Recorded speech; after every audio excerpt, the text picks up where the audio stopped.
Facebook, and YouTube. Welcome to Veterans Breakfast Club. This is Thursday night, our normal Greatest Generation live night. I do have Glenn Flickinger here with me, which is nice. But we're going to be talking a bit of movies tonight with hopefully the writer, producer, director, and actor Steven Grayhm of Sheepdog. We're going to get the music started. We're going to let everybody in, and if we have our guest, we'll be flying. Here we go.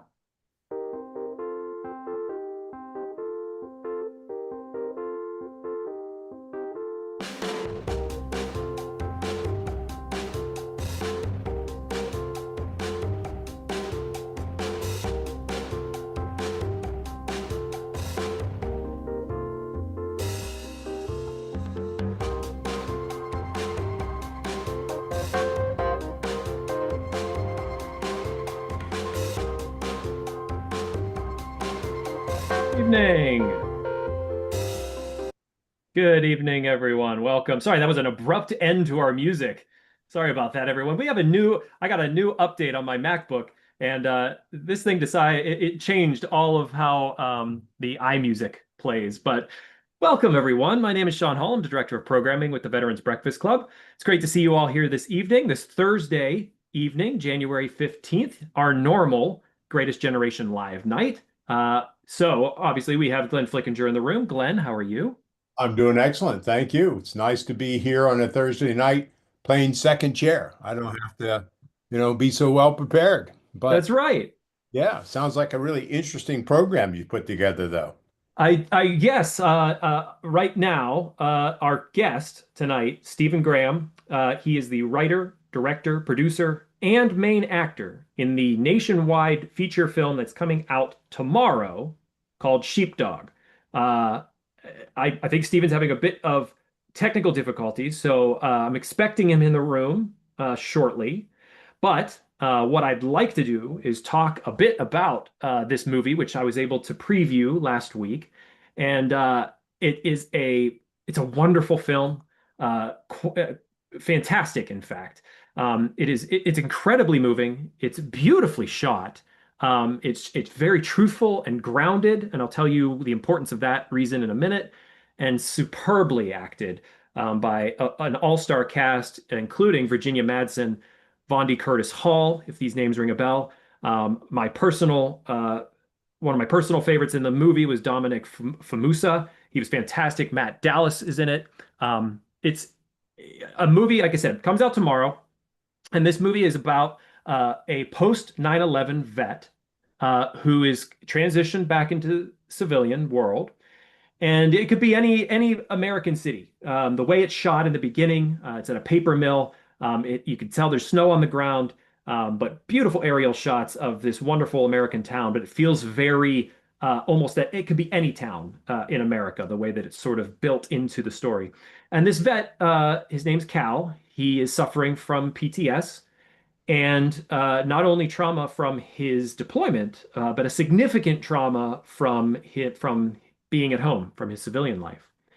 And it's about him finding his way back into the world, and seeing a specialist and going through post-traumatic growth. And like I said, it is incredibly powerful.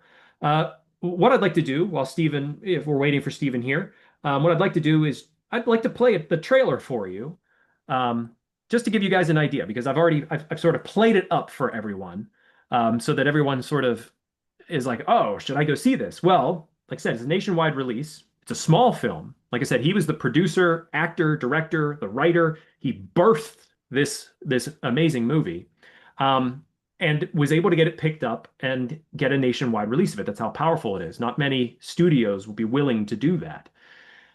We here in Pittsburgh, I believe you'll be able to see it at the waterfront. If you look it up, the time should be available. But I have the trailer queued up. I'd like everybody to just take a look at it.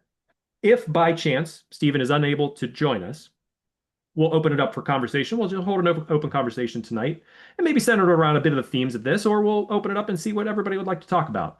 But I give you Sheepdog. Let me go ahead and share my screen, and 1 second. Here we are. And we will optimize for video. I think they might have just joined. Okay. Well, let me take a look. Team House Studios. Team House Studios. Here, one sec. Let me take it. I'll pull this away. Let's see if Team House Studios. I Team hope that House. There's Steven. Steven, I'll ask you to unmute. Hi, everyone. Good evening, Steven. How are you? Hey, I am so sorry to keep everybody waiting. Wow, we have a full house. Absolutely. We're very excited to have you join us. I was just talking up your movie. Congratulations. You look like you're ready for the red carpet as it opens tomorrow, correct? Yeah, it sure does. It opens tomorrow nationwide. It sure does. Well, I took it in yeah, last week. I got a wonderful preview of it, and I just spent the first couple minutes here highlighting sort of the plot, your part in birthing this project, and how sort of blown away I was by it. And I was about to show everybody Wow. the trailer. Um, I'm not sure. Would you like to us to show the trailer to kind of give everybody an Absolutely. overview? Let's Yeah, do yeah. that. Let's show it. Fantastic. But welcome, Veterans Breakfast Thank Club. you. It's so Thank you great for to having have you me. here. Hold on one sec.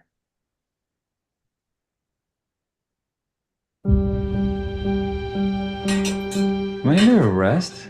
You've assaulted an innocent man in front of his wife and baby girl. Do you remember any of that? Does the defendant have any priors? Resisting arrest, DUI, assault. My client has been awarded a Purple Heart and a Bronze Star Medal for his combat service. I'm ordering you to undergo a 60-day outpatient rehabilitation program. Good luck. Nah, I'm not doing that. Do you know what the VA's put me through? If you have a brain in your head, you're gonna listen to me right now. Because the next time you try to provoke a lethal response from law enforcement, you might not have an angel sitting on your shoulder. The courts think that you're gonna fix me. I hate to disappoint you, but I can't fix you. That's your job, not mine. Did you know that your father got out? He's a dangerous man, Calvin. Be careful. We came back and they spat on us at the airport. No homecoming parade, no celebrations. You can't pretend like you have any idea what it's like to be in combat. No, but what I do know is this field of work that I've dedicated my life to has helped a lot of people. When you got back, something was different. It wasn't that you'd changed. You'd been replaced. You lose your morality when you go to war. And the hard part is coming back to a civilian society that doesn't have any idea what's going on in your head. It's hard to believe my enemy is the man I used to be. I bet you wonder, where's my tribe? And I ain't talking about no friendship neither. I'm talking about brotherhood.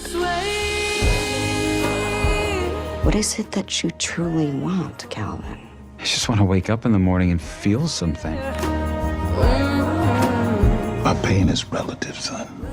Sometimes we gotta fall apart to find ourselves all over again. Wait for me there, wait for me there. You were willing to give your life for your country. Now maybe you can try living for it.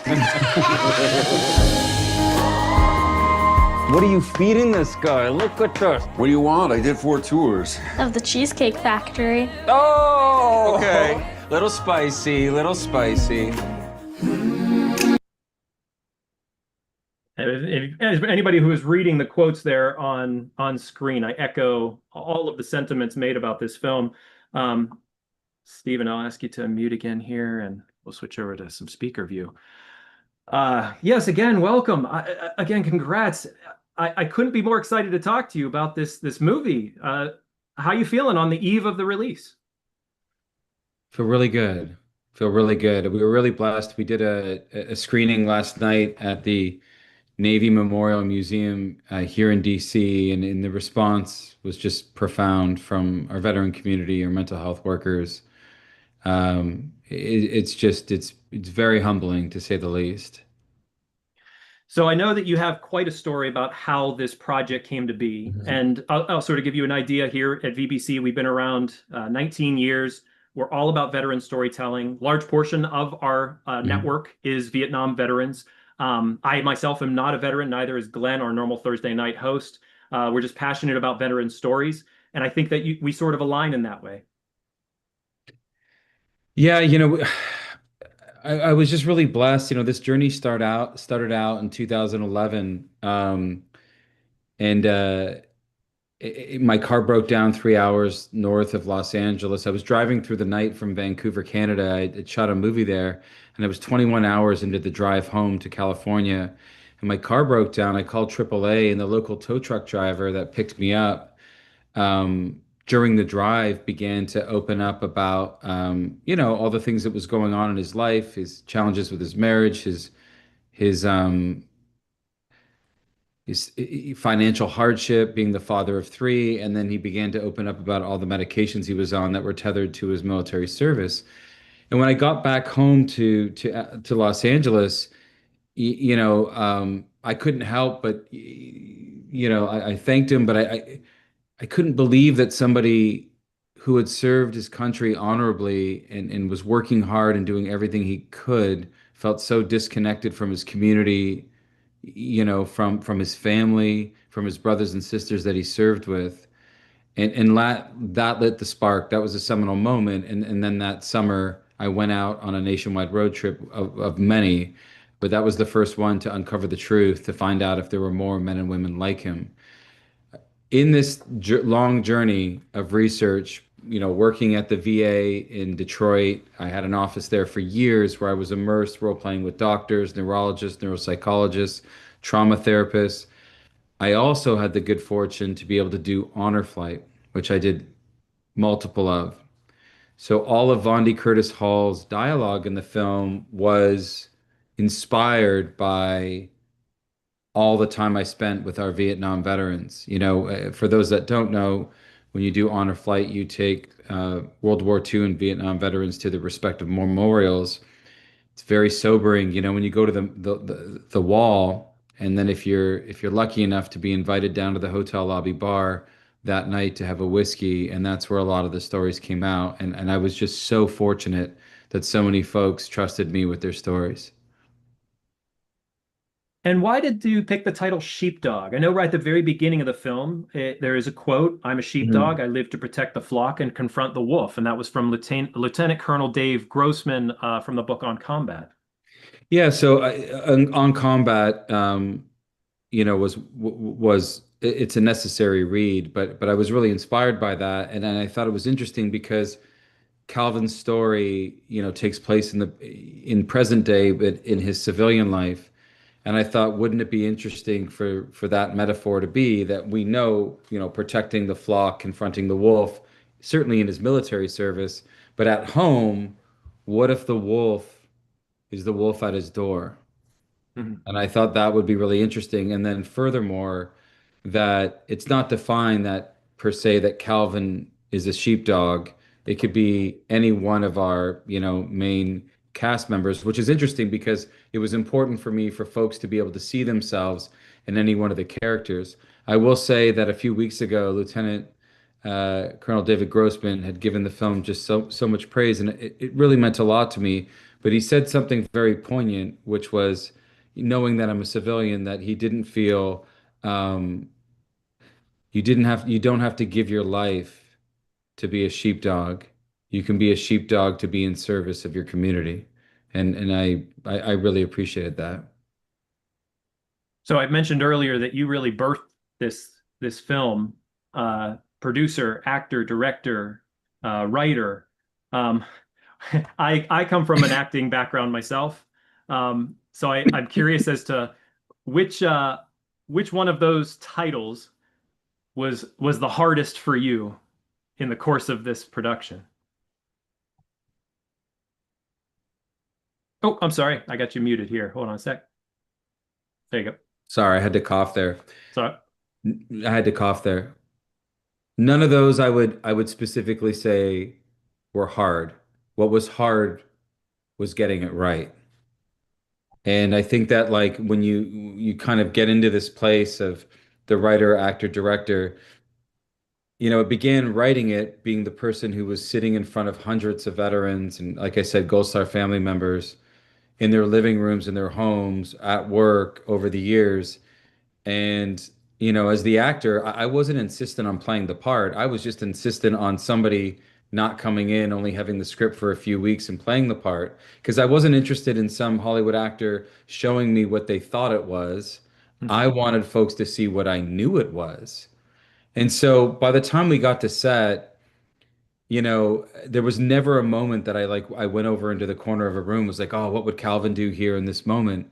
I just trusted the words on the page that I had spent, over a decade researching, and it truly was lightning in a bottle, and I was surrounded by just an incredible cast, all of whom had been touched in their own personal lives by something related, whether to the story or to their characters. We always have a lively chat here at BBC, and they're obviously saying you have some similarities to Matt Damon in your looks, Oh yeah. which is it's funny. It's funny Yeah. because as I was watching the film, there is a line in there, and I was like, I want to ask him this in the green room before we Okay. start the No, show I'll tonight. answer that. Yeah, because I was like, someone says something in the bar that says Target store Matt Damon. Target brand Matt Damon. Target Brand. And I was like, that either was improv or they caught that. Like, no, that was written. That was written. So here's Yeah. the truth. So a film critic years ago said I was the Target brand Matt Damon. And I remember saying that to my wife, and she's like, "Oh, that's great. You love Target." I'm like, "He didn't say the Louis Vuitton Matt Damon, right?" So I was like, "I guess I'm good bang for your buck."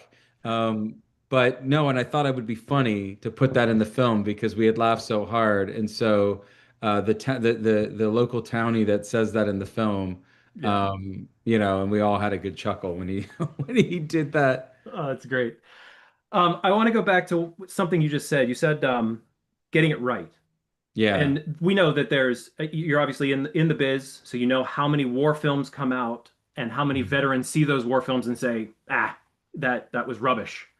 Yeah. And whether that is after a post transition type style movie as yours, or it's a front lines style movie.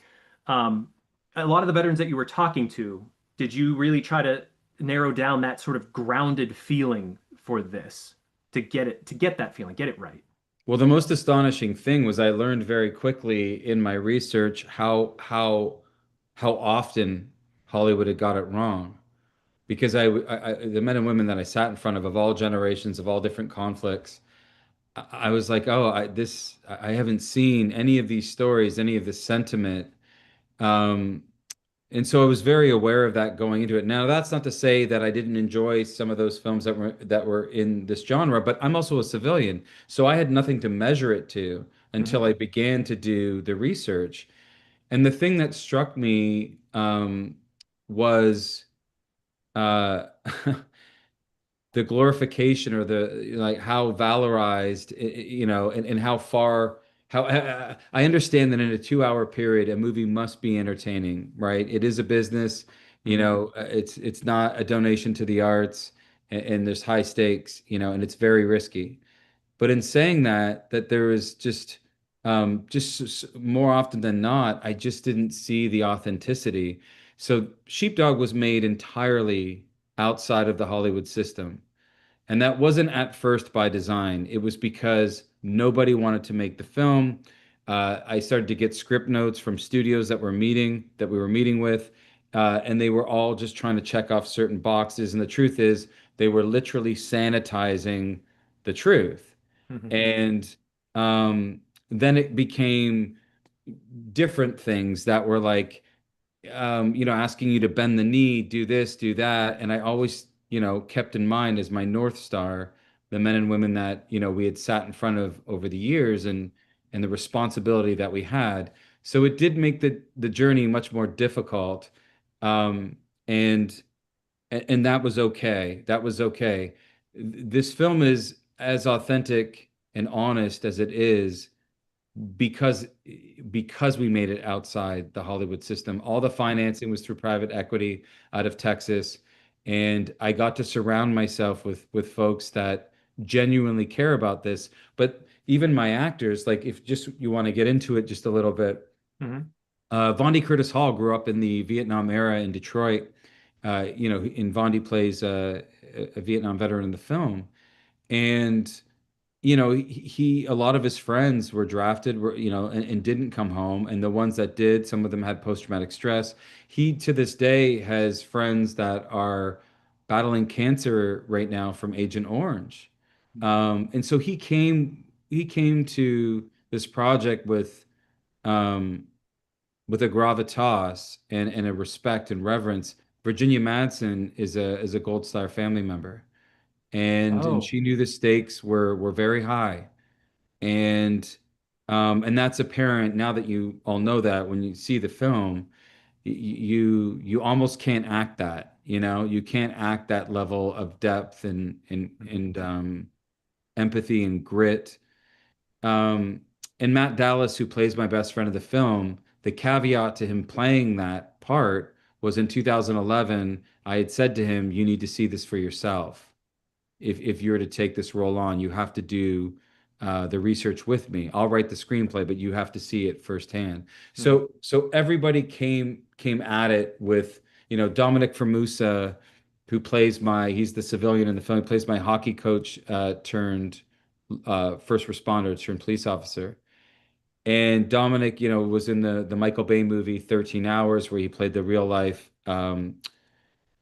hero, one of them anyway, during the Benghazi disaster tragedy. And from that experience, he went on to do a lot of work with Adam Driver, the actor Adam Driver, who's a Marine veteran, with yeah. his foundation. So these folks came to set knowing how high the stakes were, and it truly was lightning in a bottle what we captured. I would agree with that. I loved the cast, and I mentioned when we started the program how grounded the acting was, how superb the acting is. We do have a couple clips of the film we can get to a little bit later as we sort of develop our story here. But Matt Dallas, you mentioned I heard a story about him that you were with him and a veteran gave you one of the bracelets. Yeah, so when we embarked on this journey, that summer of 2011, full disclosure, we were so idealistic. We thought we're going to go out there, we're going to change the world. We got our movie camera, we're going to get the story, we're going to uncover the truth. And the first veteran that we met with, Staff Sergeant George Rice, he was an OIF vet. We went down to McAllen, Texas, just down by the Texan Mexico border. And he was lovely. We get chatting. He, had a few things to share. We shut the camera off, and he pulled me aside and he said, so you're the screenwriter? I said, yeah. And he opened up to me about a military mission where he had lost 3 men. Now, that military mission loosely inspired what appears in the film about the mission that goes sideways on my character in a sheep pen in Iraq. And might I say also to everyone that there is no actual footage there's no combat footage in this movie. Right. You And get the story from the actors. yeah, and I will talk why that is, Sean, in a Yeah, moment, because it's important to share that. But totally. but he took off his in memoriam band that had his fallen brothers on it, and he held it out to me, and he said, "Don't let me down." And I just sort of froze because I didn't feel like I had earned the moment. And he said, "Don't let me down." And I have carried that in memoriam band with me everywhere that I have gone. I've become very close with the families of those three fallen. And I, uh, Shane Duffy, who's one of them, Sergeant Shane Duffy, he was stop lost and he had a 6-month-old daughter, and she's now 16, and she came to our set when we were making the movie. Gold Star mother Boniva Jakay, her son Cody, who was also killed in action in that sheep pen. She's now like a second mother to me. She spoke at my wedding, but she also is in the film. She's one of the Gold Star family members that's there. And then the Emmerds, their daughter Jennifer, who survived, her brother Jonathan, that was also killed in action. She's played some of her country music at some of our fundraisers and so on. So it's a obviously very profound experience for me, and something that I take with just such great responsibility and reverence, to be so fortunate just to call these folks family. And so why do we not see any combat in the film?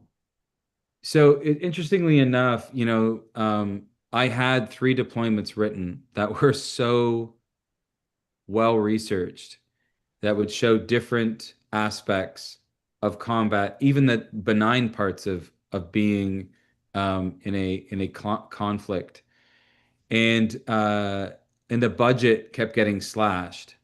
And one of the best pieces of advice that was ever given to me was by a good friend of mine, Braden Aftergood, who was the executive producer on Lone Survivor, the Mark Wahlberg story of our lone survivor.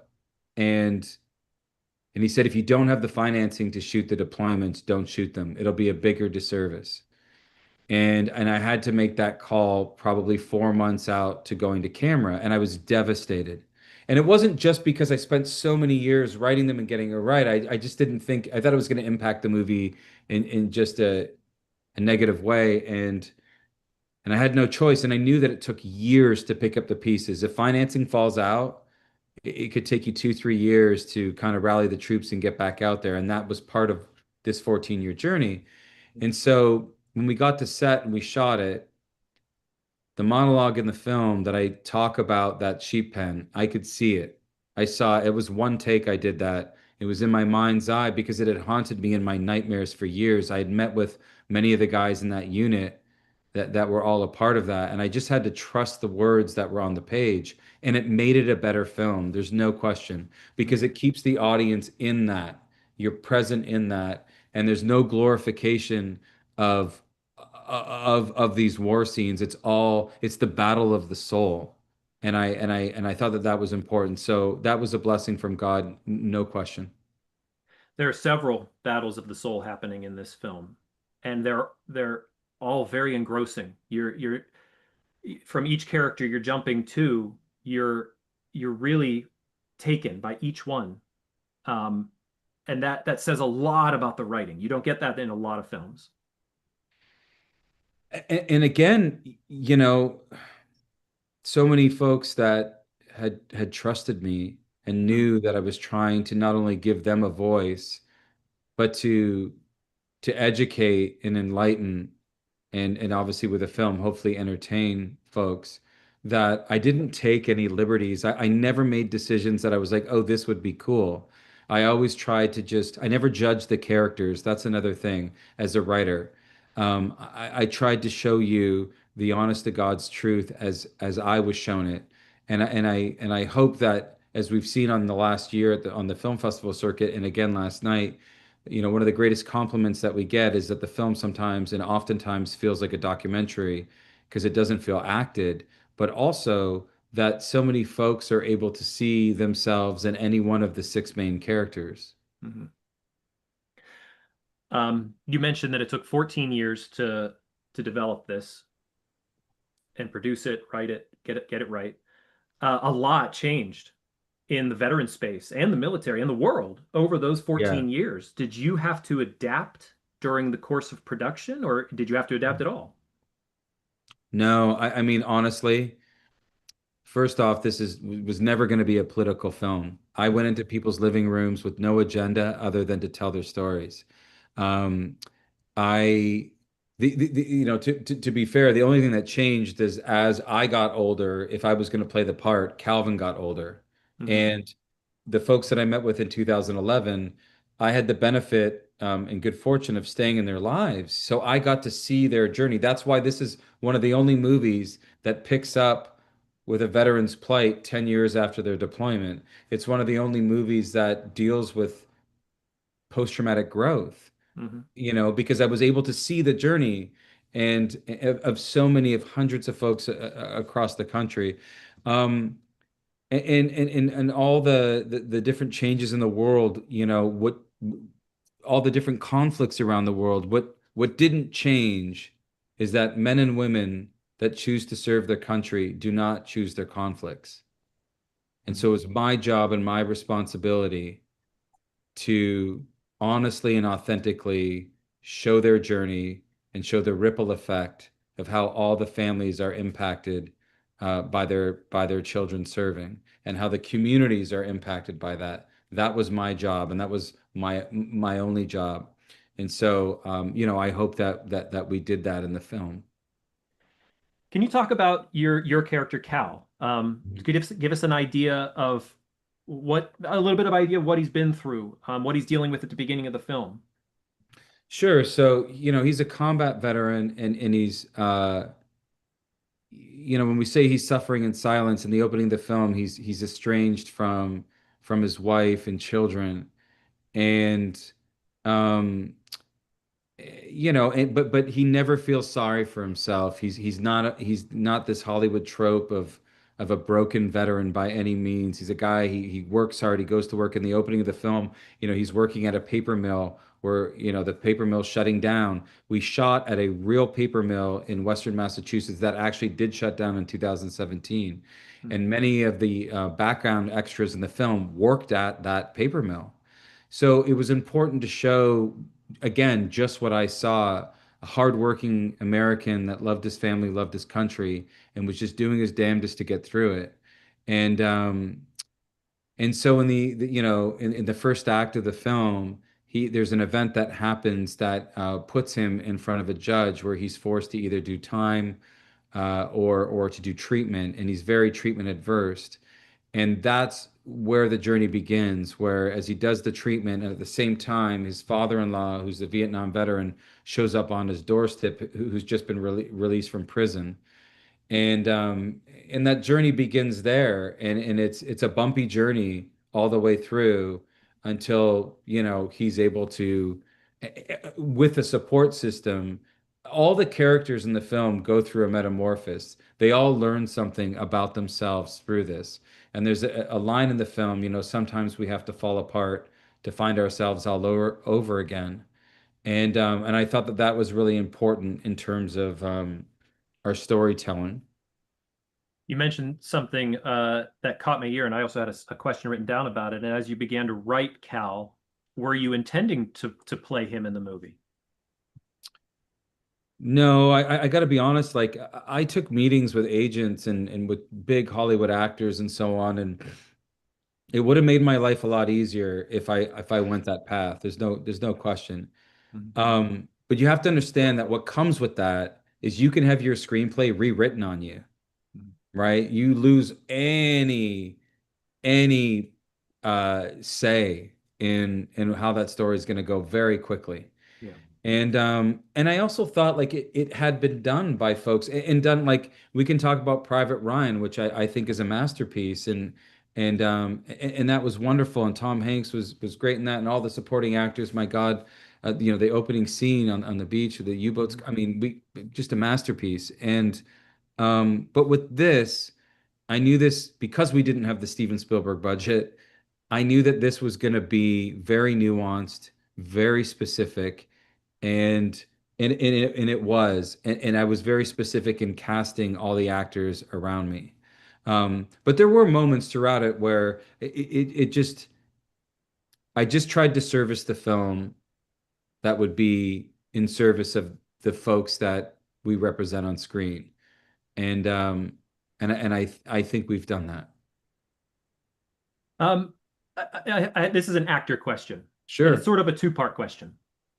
Because I have my own experience playing a veteran in a stage production, and I'm curious as to your process. Because Cal is dealing with a significant trauma from his service, and not only that, but he's dealing with a fairly significant trauma from home as well. As an actor, and at the beginning of your shoot day, how did you put him on? How did you embody him? The truth is I never overthought it. Mm-hmm. 10 years plus of research, all those stories live within you. Mm-hmm. And to tell you, like, I was nervous, of course. I was terrified going into it, of this working out and getting it right. There's no question.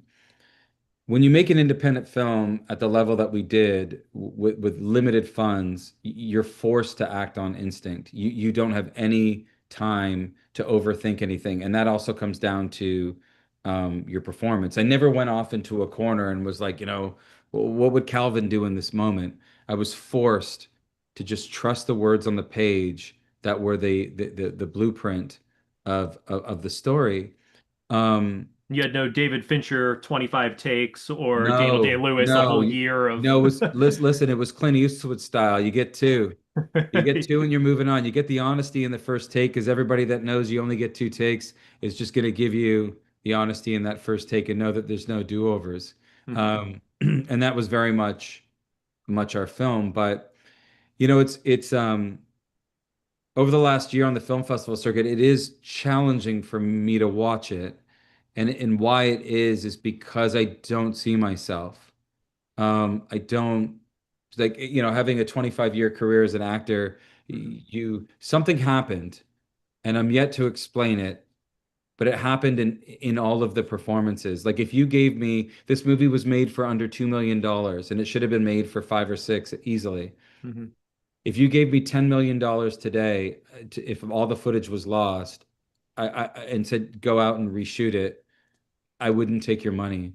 We could never recreate what happened on that set in February of 2023 in Western Massachusetts. And in that same question, the second part of the question, and I'll sort of preface this. I played Chris Sure. in All My Sons, and a devastating role, Arthur Miller, beautiful, a veteran of World War II. Mm. But I found myself at the end of that every production, sort of having to step outside into the sun and kind of like say, Mm. "Okay, Chris, I can let you go," because Mm. of the trauma he experienced in that. And there's also almost a third part to this question, the idea of like being a civilian and talking with veterans about their experience, where we as civilians get to sort of touch the edge of what that is. We don't quite, could never fully understand it. But to be able to authentically play that, but being able to like have the uh, being great. I'm so thankful that I was able to let that go at the end of the day, but knowing that my veteran friends can't and aren't able to let that go. I don't want to sound unstable, but I wasn't able to let it go during those days. I mean, Mhm. day 4, we shot Lily Cooper, who plays my wife in the film, the military spouse, and she delivers a devastating speech in it. And I came home to the Red Roof Inn where we were staying, and the mind knows it's make believe, but the body doesn't. Mhm. And I felt like I had actually experienced that. And there were many moments like that throughout the filming. And it wasn't until we wrapped on it that I felt this immense weight lifted off my shoulders that I didn't know I was carrying. And I've had, a couple years now to kind of unpack that, to try to figure out what that was. I think a big part of it was completing that chapter in the mission. That, Mhm. okay, we made the movie that we set out to.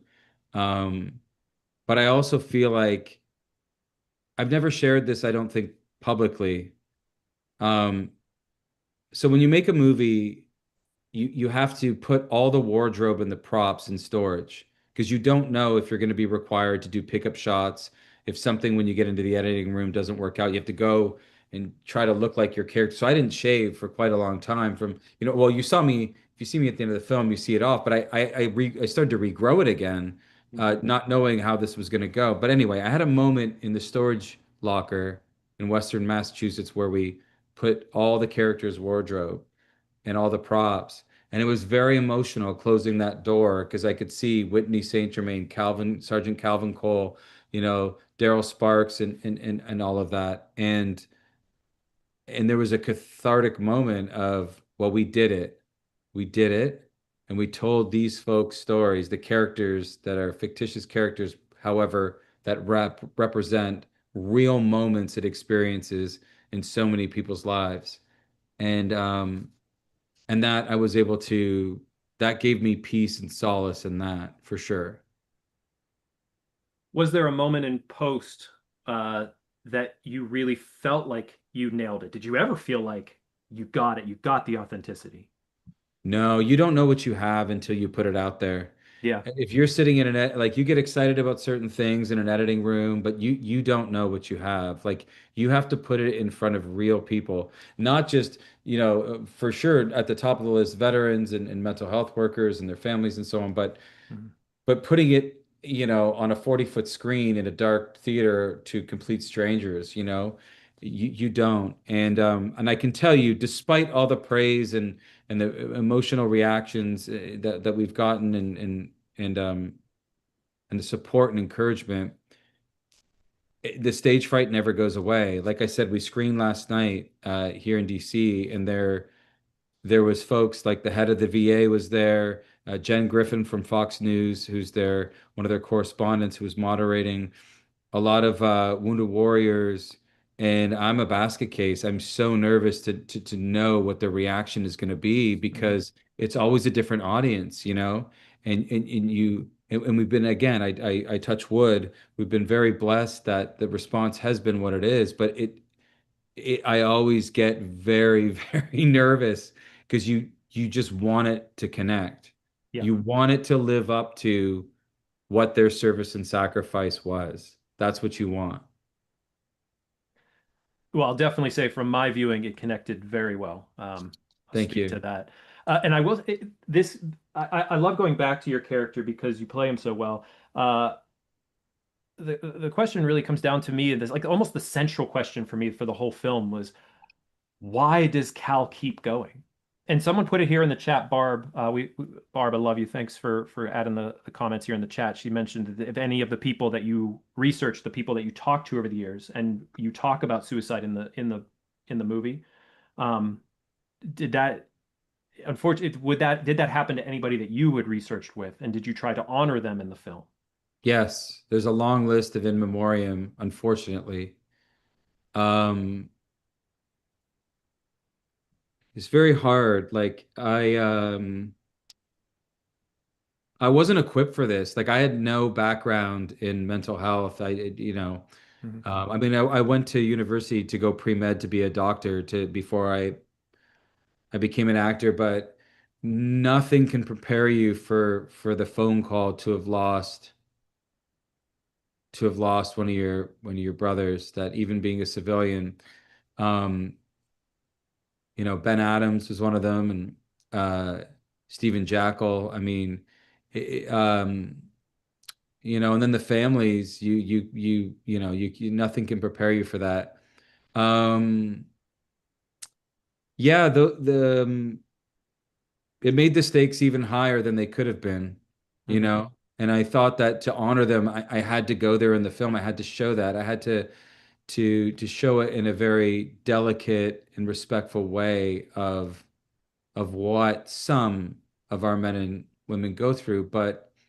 Um, but look, like I gotta be honest, like especially with the trailer being out there as much as it is, and all the promotions for the stuff, like a lot of Gold Star families have reached out, and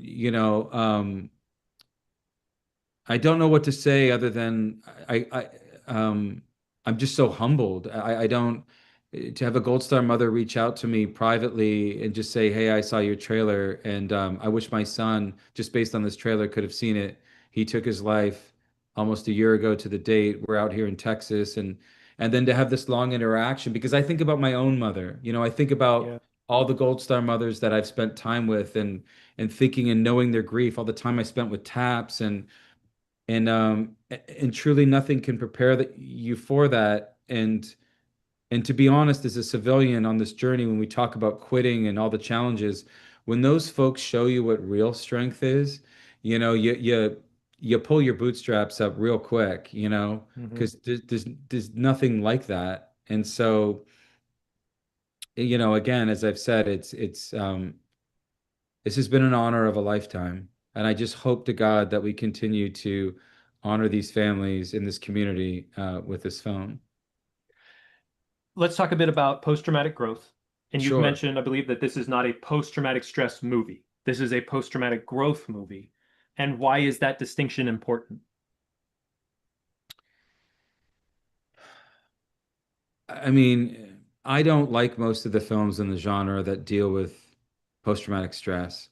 And I think it's because having spent as many years as I have, it's the depiction I see from Hollywood is not actually what I find very accurate. And I found that trauma is oftentimes the things we don't say. It's in the quiet places of our human experience. I also felt that when we talk about post-traumatic growth of living on the other side of your trauma, of course, not all veterans experience trauma. Not all veterans are deployed. Not all veterans are certainly in combat.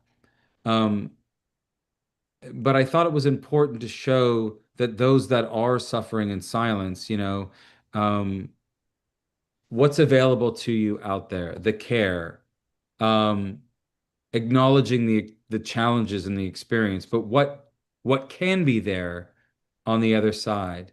And I'm even speaking from my own experience of like, and I've been more open talking about this because I haven't until recently, but the first 2 years of this project, I took on everybody's trauma that I sat in front of.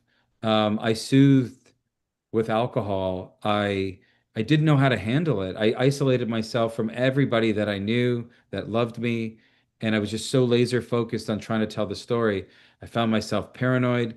I would go into restaurants where I couldn't have my back to the door. I was looking at people's hands, who's coming, who's going, and that's as somebody who's just taken that in, who hasn't experienced those things.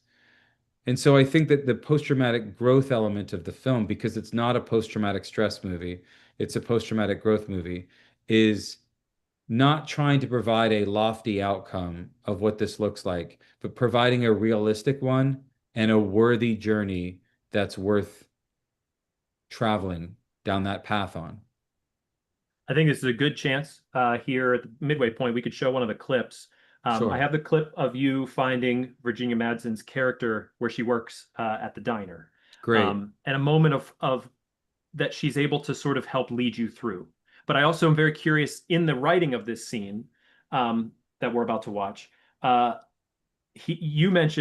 character mentions, I want emotional collateral, and I was curious about that. But let me go ahead and pull up the clip here. And I will let everybody know, language, there is language content for anyone watching.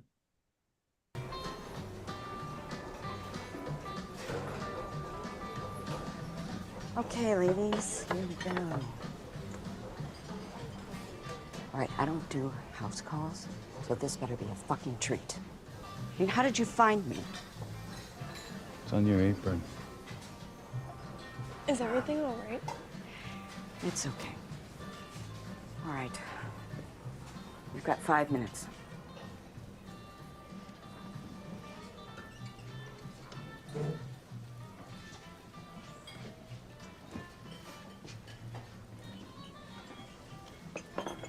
Thank you.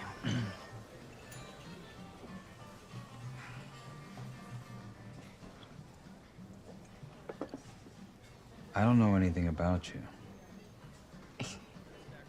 I was born on the Cape to loving parents. I have a sister named... No. I want emotional collateral. You know, this isn't about me. This is about you. And if you want to get well, you've got to take your treatment seriously or stop wasting my time.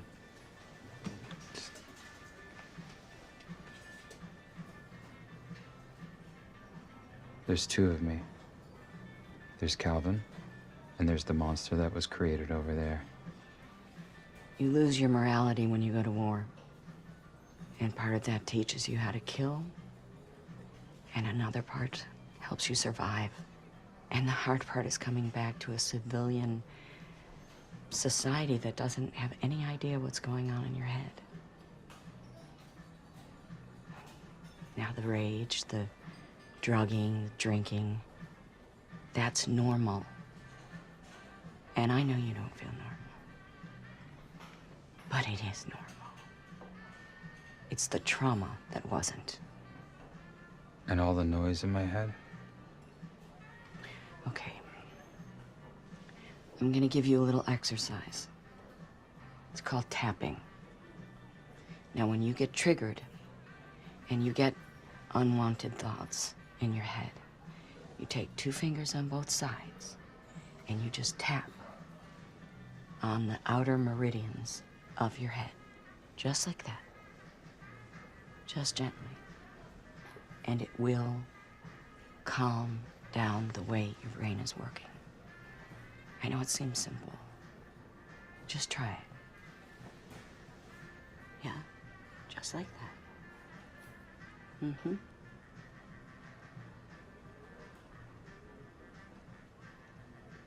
All the way around. No, don't feel stupid. You can also do it on your hand. It's right there. There you go. Just like that. Simple. Listen.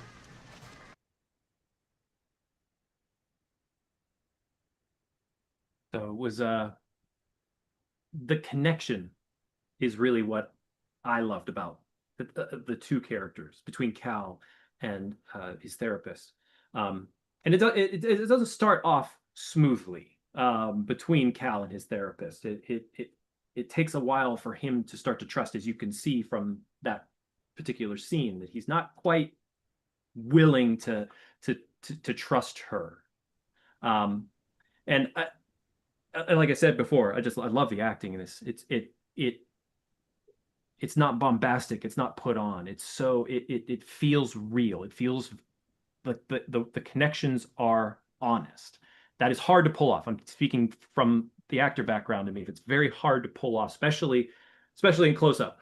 Yeah. Yeah, I wanted to speak a bit about this scene, about your relationship with Virginia, how you both sort of came together and started to develop this relationship that is so honest on screen.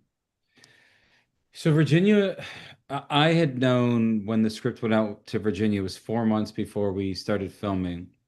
And I was in Western Massachusetts, scouting locations, and she was doing a play locally on veteran suicide.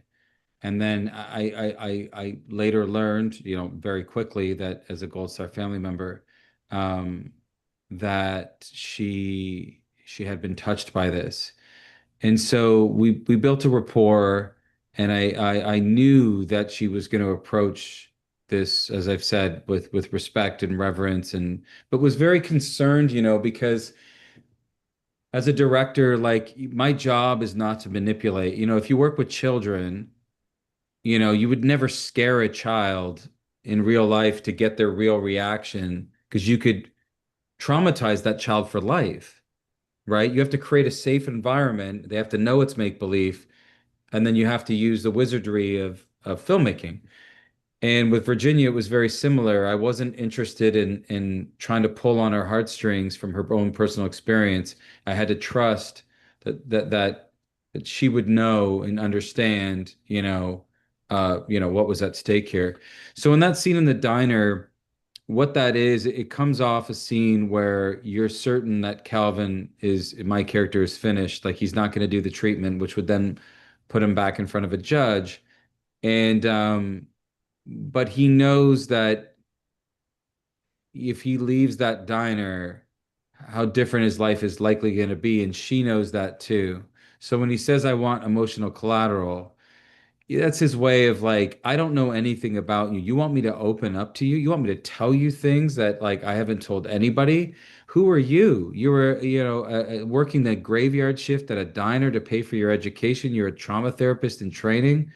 And which is a very fair, when I started doing my research, Dr. Tara Consolino, who had loosely inspired some of Virginia's character in Detroit, she was a trauma therapist in training. And I remember sitting in on her sessions, and it informed this sort of gritty, unorthodox approach to her treatment of trying to break through to her veterans. So that's really where that came from. But I wanted the audience to know that at the end of that scene, we're turning a corner for the next chapter, that you get a sense that, okay, they're going to commit to this next chapter in their journey together. There are obviously many, many different types of therapy and different options for veterans to be able to go out, and there's equine therapy, for example. Sure. What made you choose the particular therapy that Cal decides to go through? I mean, obviously he has to be appointed by a judge, but in your research, did these things stick out to you? Like, yeah, this is what the avenue will go down. Yeah, I wanted to be respectful of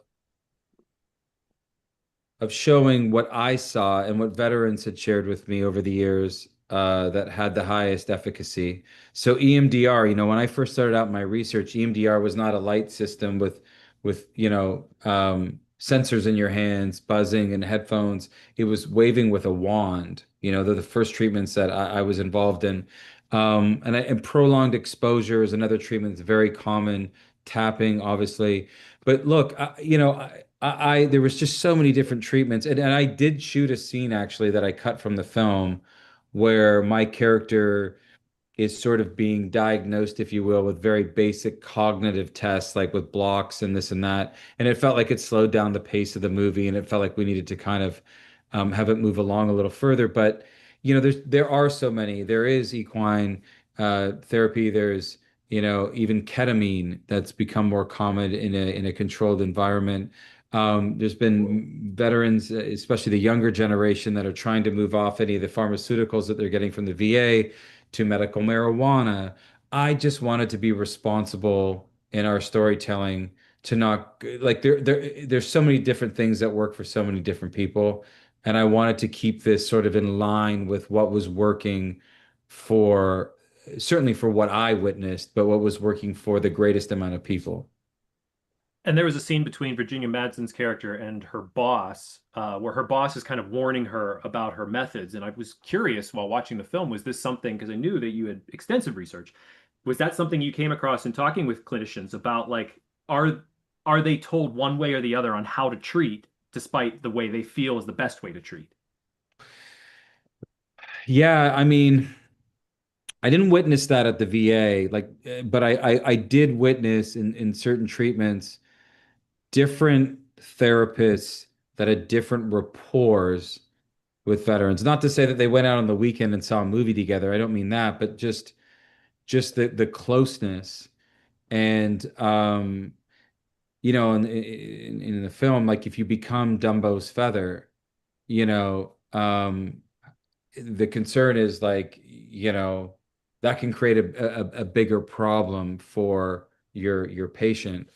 And so, yeah, I saw it all, to be honest, and I thought for the sake of our story, I thought it was interesting because of what Virginia Madsen's character had personally gone through, that she would have a maternal quality and maybe see her own son in Calvin and committed to the journey with him, come hell or high water.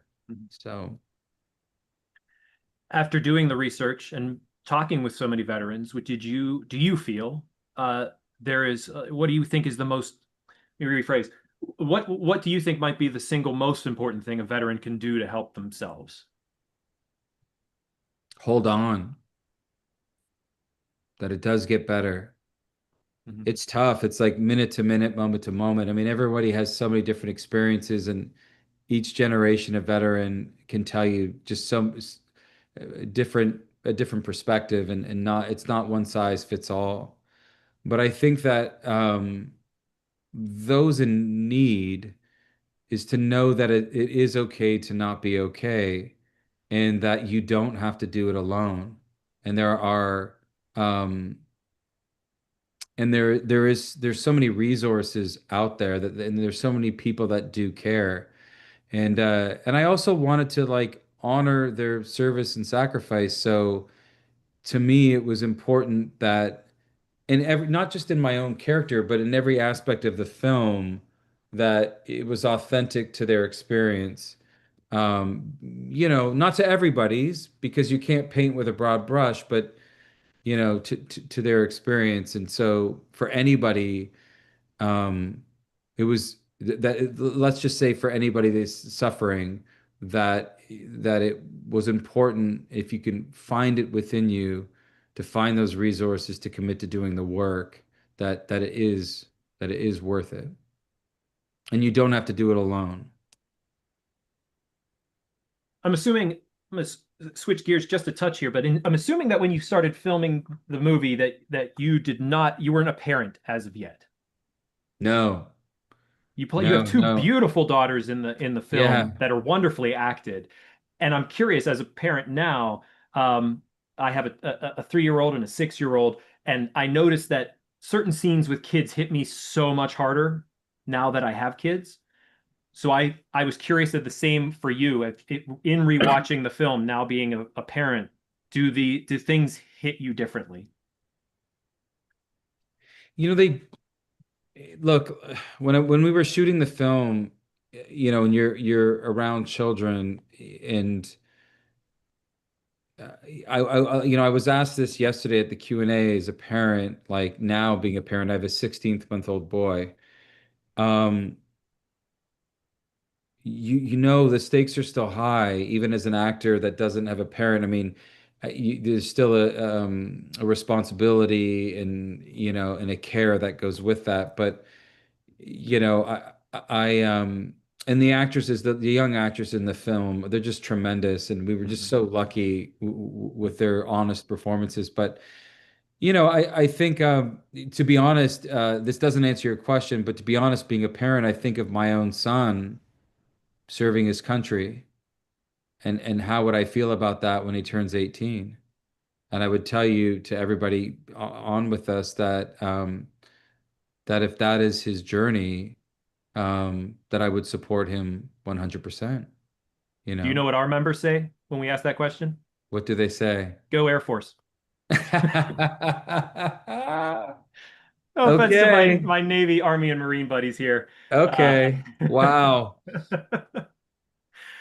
But I'd love to also switch over to the second clip we have Sure. of Vondi Curtis Hall's. This is an amazing monologue. Yeah, he's just a force of nature. He is, and I became aware of him, of course, through his performance in Daredevil. It was it was very exciting when I saw him on the poster. I'm like, oh, I love him.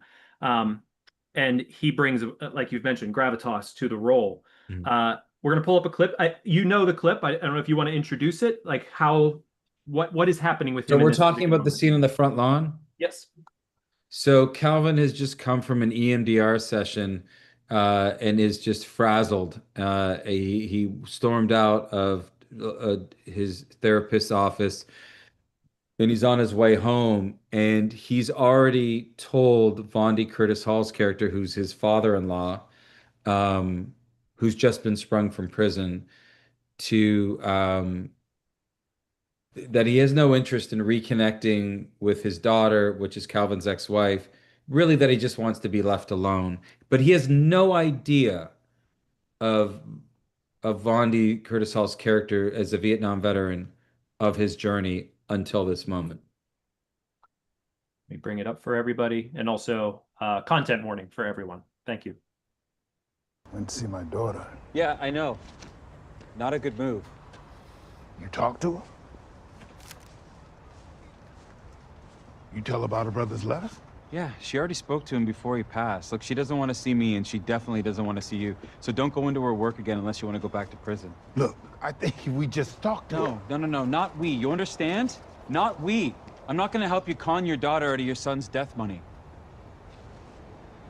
Is that what you think this is? I don't want no damn money. I just want my family back. I think you best be on your way. Be on my way? I am on my way. To get my family back. You know what? I think maybe it's time we took a little walk into the lake of you. Might be surprised what we find lying in the bottom. Good luck with that. You don't know what it's like to lose everything you ever had, everything you ever wanted, everything you ever loved. Your family, your job, your home, your dignity. To see your best friend evaporate in the pink mist. Women, children burned alive. We came back and they spat on us at the airport. Threw rocks at us. Exit out the back, Jack. Your medals are in the mail. No homecoming parade, no celebrations, no fancy names for shit, no fancy programs. You know what they called it? Shell shock. As in, man the fuck up, nigga. You got no wound, huh? Well, suck it up, Buttercup. And they tell me I'm not a veteran. I'm not a veteran. I did the job they asked me to do. All we wanted was a welcome home. That's it. Shame. The shame. Such a powerful performance. Man, that hits.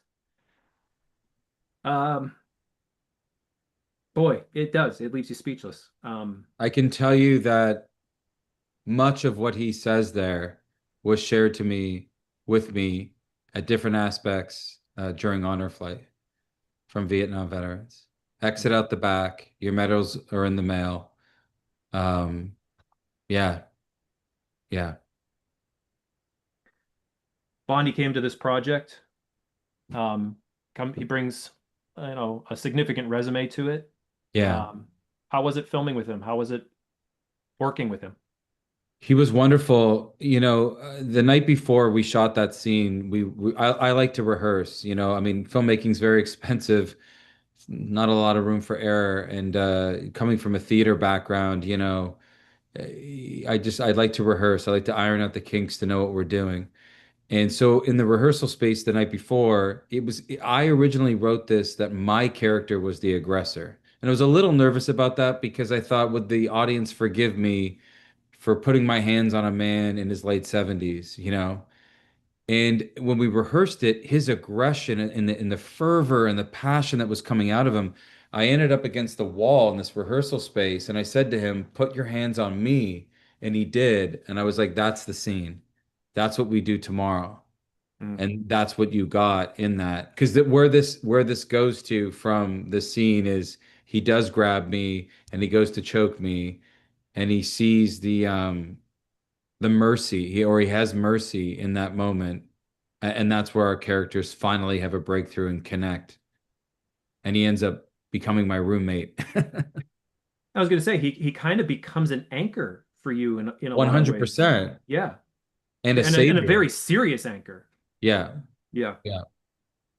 Did you see that a lot in your research, like post 9/11 vets and Vietnam vets and Desert Storm vets and Grenada and World War II and sort of like not only sort of what they share, but also what brings them together or maybe even what separates them? I saw that a lot on Honor Flight, because it's interesting to see how different generations of veterans interact with each other. I witnessed arguments between World War II vets that said, we didn't get to come home until the war was won. You went on a tour, and then you'd hear Vietnam vets say, "I was dropped into a jungle, with reptiles and tunnel rats and this and that." I mean, you hear it all, and it's all valid. It's all valid. Then the OIF and the OAF vets talking about the hazmat suits and the terrain where it's whatever, 120 Fahrenheit during the day and minus temperatures in the desert, and everybody's journey. And I feel like when you see that, especially when I talked about going down to the hotel lobby bar after visiting a very sobering day, visiting the memorials, and everybody coming together in that camaraderie, it is one of the most magnificent things that you can witness as a civilian. I'll attest to that, Stephen. We have in-person breakfast 45 times a year around Pittsburgh. We're going to do some we'll be in Santa Monica at the end of February doing veteran storytelling events. And we bring every generation, every branch, every era into the room and just go around with a microphone and hear stories. And what you get to hear in any given program from any number of veterans will floor you. It's exactly the type of research that you went through. Mm-hmm. I realize I probably sucked a lot of the oxygen out of the room, everybody. I'm sorry, but we have people here. If you, Larry, you're shaking your head. Larry, you know me. So wave your hand if you'd like to have a question for Steven, a question about Sheepdog. I know that you can see it here. I believe we put it in the chat that you can see it here in Pittsburgh. I believe at the waterfront is where they are going to be showing the film. If you know Pittsburgh, it's not that far for anybody to get over to the waterfront to see it, and it's a beautiful theater. So if you have a question, raise your hand or raise your Zoom hand. For Steven, while we're waiting for that, what has meant the most to you putting this film out into the world now? And where do you like I would feel like, oh my God, I'm bearing my soul here now. Finally, it's out there. I mean, there's a part of it that's terrifying because you want the film to perform, you want it to find an audience, and you know, you want those that you depict on screen um, to support it as they've done over the last year on the film festival circuit. But yeah, I mean, you always return to your why of like why we did this, like why we did this, and it's something that's much bigger than yourself, and you sort of it's out there now, and you there's a point where you have to let go and sort of let it be what it's going to become, you know? And so going into tomorrow's national release, like this has far exceeded any expectation I've ever had. I mean, I've never took my foot off the gas pedal. But um I'm in DC right now, and I was at Fox News this morning, and we were really lucky that they did a piece, um, and that's really important to a small film like ours. Okay, it's extraordinary, right? Yeah. And John Roberts walked into the room and invited me to come on tomorrow live at 2 o'clock, because he had heard our story. Tonight I saw, I had pre-taped a segment with Jake Tapper, who does a lot for veterans on CNN, and I could not believe we had to just stop. We hadn't ate all day, so we're just trying to eat something at a a roadside bar, before this, and it's up there on the screen, and the airtime that they gave the segment means everything to something so small like this that started from that experience with the tow truck driver. And I can tell you that I'm just so grateful for anybody that you just like yourself, Sean, that would share a platform to bring folks together to help amplify the message and the mission of Sheepdog. So thank you. Absolutely. Glenn, you have your hand up. Glenn, you're co-host tonight. You get to have your hand up. Yeah, yeah. Steven, what a fantastic movie. I frankly had not heard anything about it until I saw our own post about it, anticipating tonight. And I certainly intend to run out and see this as soon as I can. I wonder if you would compare this at all to a 1975 movie called The Deer Hunter. Are you familiar with that? It's been Sir, I'm going to tell you a story that's going to blow your hair back. I So, don't have much, so that'll be good. okay. So Deer Hunter is actually 1978. You're close. Okay. I'm at the Beverly Hills Film Festival where Sheepdog screened. Sold out night, 250 people, veterans, Vietnam veterans. I mean, we were just that night. I already felt like we won the night. We everything. We were just filled to the brim with gratitude. The following night is the awards ceremony at the Beverly Hilton. And I was shocked. I mean, just because studio films, this and that. And I took home best screenplay and best actor. And I've told this story on the Mike Rowe podcast a couple months ago, but truthfully, like we're sitting by the bus stand at the back by the bathroom, and I told my co-star that was with me, I'm like, enjoy the champagne. We're not taking anything home. We're in the nosebleeds. And just enjoy your night. We get to the after party. We were the only film that took home 2 awards. Hmm. And this gentleman starts to approach me, and he kind of looked like John Voight, but I work with John, and I know it's not John. And he approaches me and he says, "Hi, I just want to say I was very moved by your speech tonight. I had the good fortune when I was younger, your age, to be able to play a Vietnam veteran in a film." And as he's saying this, I'm looking into his eyes, and I said, "Mr. Savage?" And he nodded his head. I said, "John Savage?"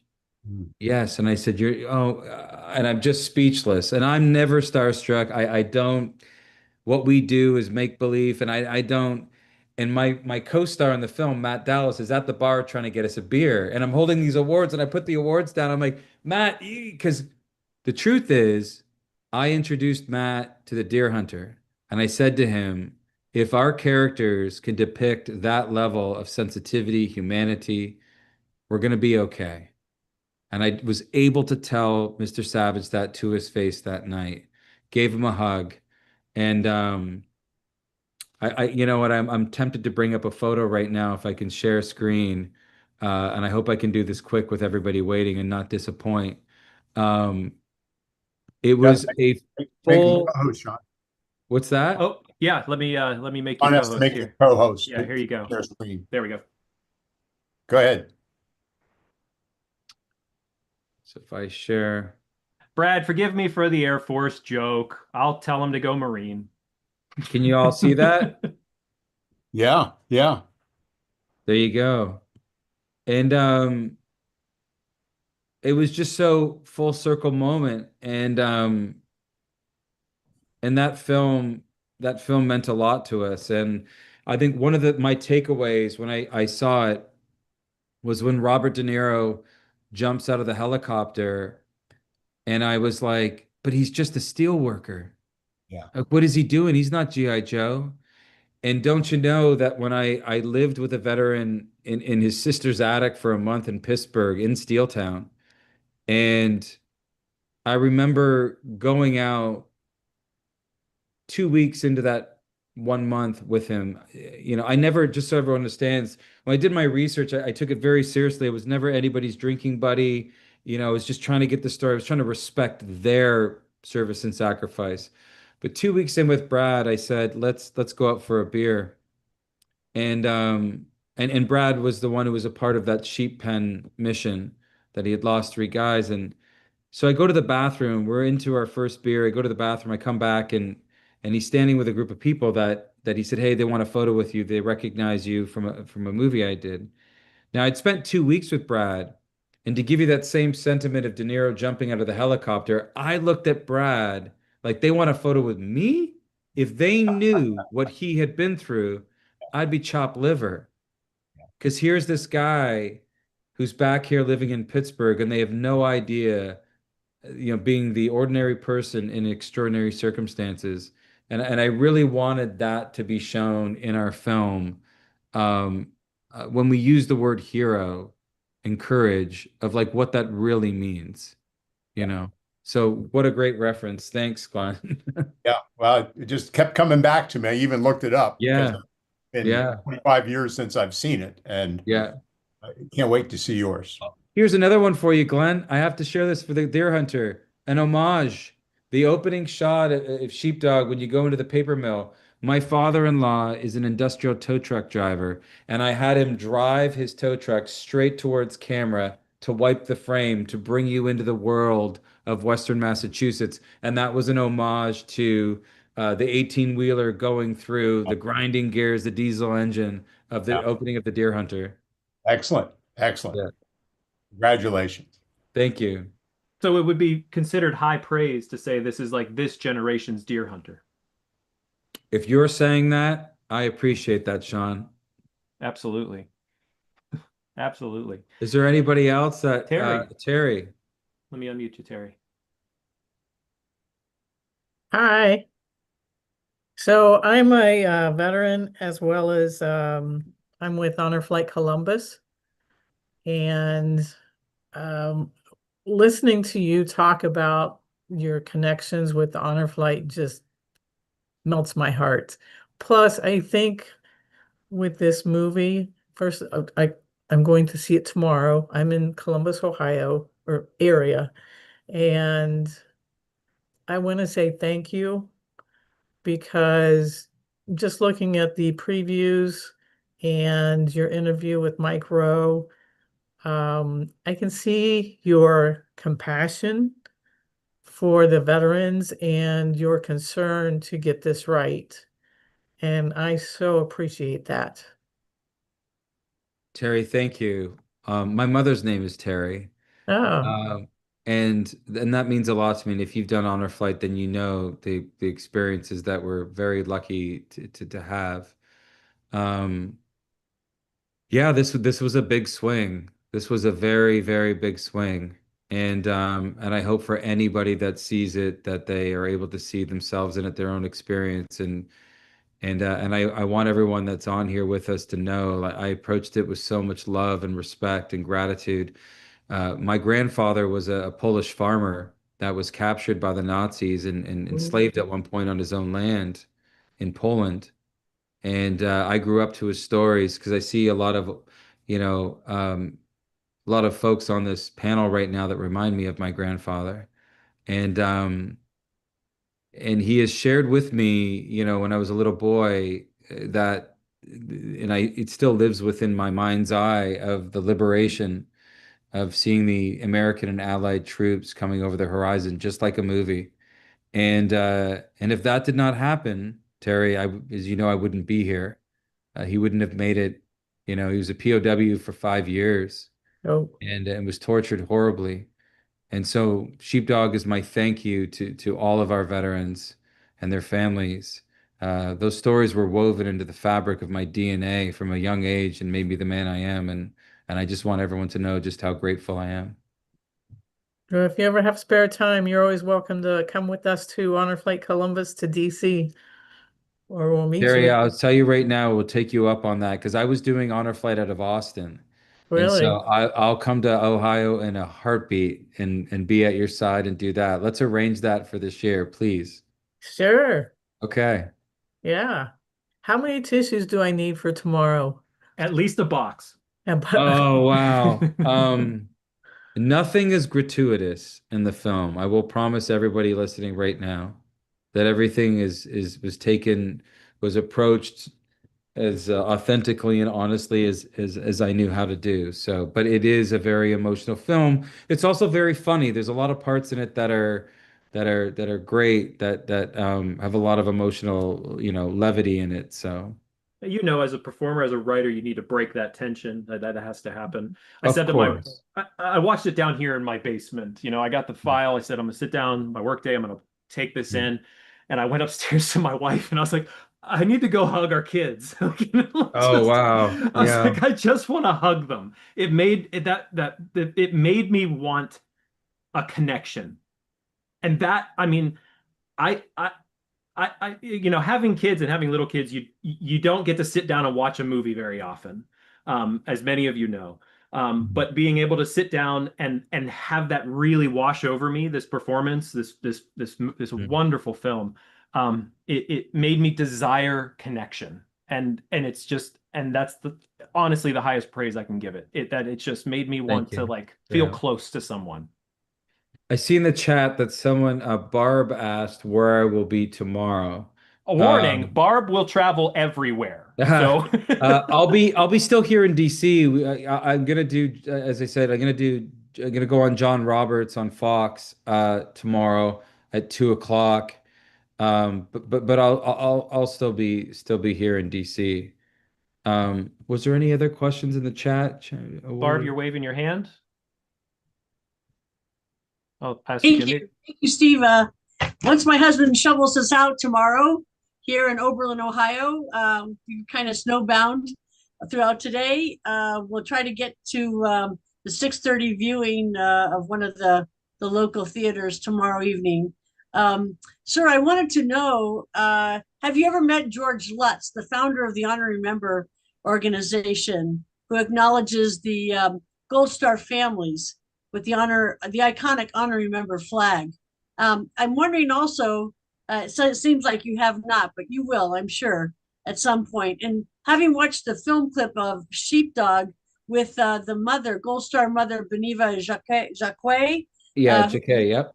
Jacquet, whose son, Sergeant Cody Leggs, that was quite a moving clip in itself. I wonder if she has been presented with her own personal Honor and Remember flag. And there you see it. I wanted to let the Wow. participants know also that with the 250th anniversary of our nation, if I could just throw this out to the group, the Honor and Remember Foundation is launching America 250, a declaration of remembrance to honor fallen service members ahead of the nation's 250th anniversary, encouraging Americans to sign the declaration and support the national symbol. the Honor and Remember flag to ensure fallen heroes and their families are perpetually recognized. So if you go onto that website, you'll Okay. And I'd like to invite you ahead of time to the annual Honor and Remember banquet. Everybody who's participating tonight, that's held the first Sunday in December in Chesapeake, Virginia. So please check that out. You might even be the keynote speaker this year. Who knows? Steve, who knows? I'd be honored. Yeah. Thank you. Okay. I'd I'll be see what I honored. can do. Thank All you, right. Barb. Thank you so much, everybody. Thank you, Thank Stephen. you, Barb. Mary story. Klepper. Oh, hi. I saw this movie about the trailer about 2 weeks ago, and I couldn't wait to see it. And then all of a sudden it was going to be on our Zoom tonight. So that's awesome. You mentioned a Brad in Pittsburgh. Just out of curiosity, not Brad Colbert, is it? No, Brad Link. Oh, okay. Brad I was just Link, curious. yeah. Brad Colbert would be a movie all on his own. Oh, wow.